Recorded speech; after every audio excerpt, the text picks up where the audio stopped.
What's that? Is he still making those type of plays that is just showing a growth in his game? Who are we speaking of? Zach. 3-foot passes? Yeah, I'm not sure what you're just asking. Small play. You had talked maybe a month ago about where he's showing growth in his game. He's making small plays that make a big difference that maybe we don't notice, but it's something you notice. No, when I'm talking about plays like that, it's getting us out of the end zone, winning the battles, just being stiffer and just chunking pucks so we get going offensively. I think he's been much better with that. How much does that ability, do you think, for Zach helped his offensive game kind of come back maybe to the level or exceed the level it was when he first came in the league? I don't think it has anything to do with it. I think Zach's a hell of an offensive player that's just growing as a player. So yeah, he's becoming a complete player. Still is progressing. Still is more to be done, but he's becoming a complete player. How your perception on Elvis changed from the beginning of the season to this point? Well, it's been a process for him, understanding the smaller rink, crowded around his net, just understanding the National Hockey League. It's the top league in the world, and he's gone through a good process. Sometimes you have to be humbled a little bit to understand what it is to be a pro in this league, and I think he's on the right path. You hit on it a little bit yesterday, but the way the guys are playing in front of him, what does that do for a young guy, especially confidence-wise? Well, I think it's one of the main things we talked about at camp this year was, Corpy had played games behind Bob, but certainly wasn't established in the league. And then you have Elvis coming in, playing in a different rink, different league. And I felt they needed to get their feet wet as guys that are regulars in the National Hockey League. So we really have had a concentration of, I don't want to say changing our game, because then you guys think it's all defense, and just a concentration about being above the puck and cutting down the odd man rushes. John, when 3-on-3 overtime came out, you said there really can't be a strategy to this. You just have to go play. Overtime, obviously you now have the importance on that opening face-off possession. Are there other keys to winning in overtime for you? For us, Yes. we have concentrated on that one draw, and I think one of the biggest things that it just evolved as they kept playing is when it first started, you felt you had to keep the puck in the end zone, in the offensive zone all the time, where now I think players are more and more comfortable of taking the puck back out of the zone and starting again. You have so much ice to play on, it is just taking the puck out of the zone and starting again. I think that has changed our game a little bit. I see it with other teams also. We're still evolving as far as defending. You play man on man, but I think our guys, we have to get better at looking at situations off of man on man and just playing hockey. Maybe coming off of your guy because you have a much better opportunity to stop a play and take maybe your partner's guy, and then he can switch off of you. That's still evolving in our game. It's something we show clips on, but you got to be really careful not to confuse them, and where then you're just playing in between. I still think we show teams a little bit too much respect of the puck carrier, of playing off him too much. It happened last night. It didn't hurt us, but I think it happened last night, and where I think we have to be a little bit closer to the people when we're into the man-on-man situation. I'm not sure if that answers your question or not. It does. With the coming out of the zone, Seth mentioned one of the benefits of that can be re-entering with more speed. Yeah. Some folks have thought it might be also resetting the matchups in that man-on-man. What is the benefit of it to you? Yeah. When you come out of the offensive zone and you regroup yourself, you certainly get into a much better attack. It had happened last night, and it happens through a lot of it. Is you can get a fresh guy on too when you regroup yourself, and so a lot of things change just with that. And that to me, that's one of the biggest changes. Is teams felt they had once they're in the offensive zone, they have to stay in the offensive zone. Now we're just using the whole rink, and it does change personnel as far as getting fresh people on, and you certainly can attack with more speed. I think it causes more problems for the defense as far as trying to find their man-on-man situation. With all that ice in the offensive zone, do you have preferences? Do you want to see more passing? Do you just want to see the speed of Up to attack? them. Okay. We don't get involved in any of that. We let them play.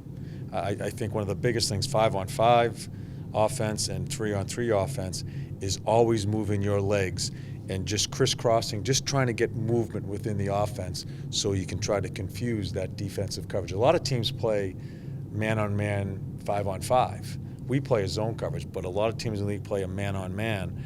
When we face that, we're trying to climb out of the corners, get our D coming down the wall, just trying to get some chaos going so we can try to get a breakdown within the coverage. And you said you do not defend when you're defending 3-on-3. There are no rules as far as, because you were just saying there about maybe switching. Yeah. You just leave it up to the players. Yeah, we have. Going back to the Buffalo game. Yeah, and we're going to coach that a little bit. We haven't. I thought about working on it today, but I wanted to just do some skill stuff. It's something that you got to be really careful in giving them too much coaching on it, because then you're in between all over the place. So we're man on man. Most teams are. But I think as they feel more comfortable, you got to let them play hockey. So we're going to try to coach that as we go through this last 20-plus games when we're in those situations. That was a game that was a situation that seemed like maybe you could have done it. Yeah, I still think Jonesy should have just gone to Eichel. I think the whole thing with defense is that first guy. Once he makes his decision who he's going to defend, it just makes it a lot simpler for the other people. When the first guy is playing off, and it happened last night too, everybody's wondering, okay, do you have him? Because if you don't, I'll go to him. And that's when you end up with problems with switch-offs, and that's when a guy gets free. So I still like to see our first guy define where we are defensively. And it's just like penalty killing, too. First man goes, everybody goes. 3-on-3, I got my guy, everybody's sorted out from there. I just don't want us playing off as much as we are right now. I know, switching things up a little bit here, you guys haven't gotten a goal recently on it, the power play, but where are you at? Do you feel like you're making strides in that area? I think we've had some opportunities. Last night we had some opportunities, had some good looks. We just got to keep working at it. I think our entries have been good. Face-offs are a key thing. Jens has won some face-offs. We got to keep on working on trying to get control when you do get that advantage to start a power play. So we'll just keep working at it. You guys got some big goals on the power play from Stenlin when he was up here. I remember those. But is that an area, maybe power play, where when you have injuries and guys are in and out, that kind of thing, it can affect? I mean, you have to have like consistency on the power we've play. We've had a lot of guys that were on the power play hurt. Yeah. But Stens came in and did a good job. It gives Bemmer a little bit more looks. Now Sonny's on it. With Winnie out, we've put Sonny on it. I thought he made a couple of good plays last night.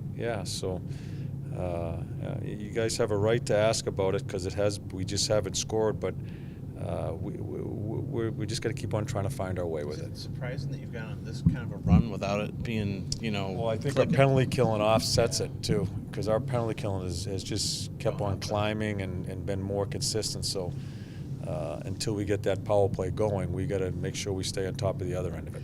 John, this PK does that year after year. It kind of starts a little slow and then ramps right on up. What is to that for you? Yeah, I just think it's a comfort of just understanding the scheme. I think Brad Shaw has done a terrific job in really. I know when he first started, I think he simplified his explanation. I think the guys understand it. I think once you start getting into a little bit of run as you go from game to game, you take a pride in it, and you just want to keep growing with it. Yeah, so I think it's a combination of a number of. It happened last year too.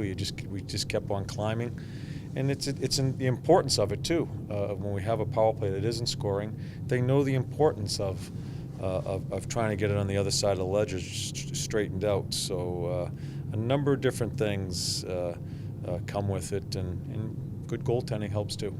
And early in the season, you guys had a little bit of an issue with taking too many penalties for you guys anyway.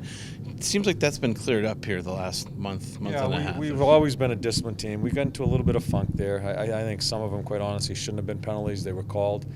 Every team goes through it. Yeah, so I was not concerned. Well, I was concerned at that time, but I knew it was going to last. We're a pretty disciplined team about our checking and checking with our legs.